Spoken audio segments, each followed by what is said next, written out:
Таза Қазақстан экологиялық акциясы бәрімізге ортақ міндет. Қазіргі таңда аталған науқан Жамбыл облысында қарқынды жалғасып келеді. Жыл басынан бері акцияға 42 мыңнан астам тұрғын мен 1600-ден аса кәсіпорын және мекеме қатысып, өңірдің тазалығы үшін бірлесе еңбек еткен.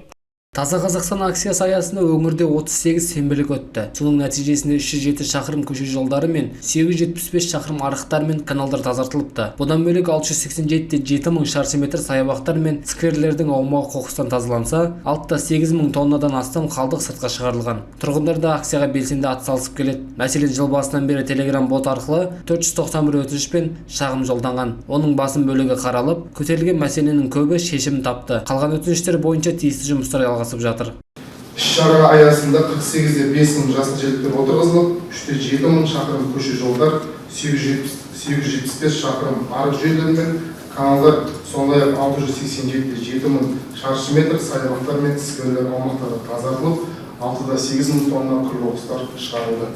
Өңірде жүріп жатқан экологиялық акция барған сайын қоғам өмірінің саналы бөлігіне айналып келеді. Аулаларын, көшелерін, саябақтарын таза ұстап, ағаш отырғызу сенбіліктерге және қоршаған орта мен өмір сапасын жақсартуға бағытталған басқа да іс-шараларға белсене қатысатындар көбейіп келеді. Биылдың өзінде 42 мыңнан астам адам экологиялық акцияға қатысқан.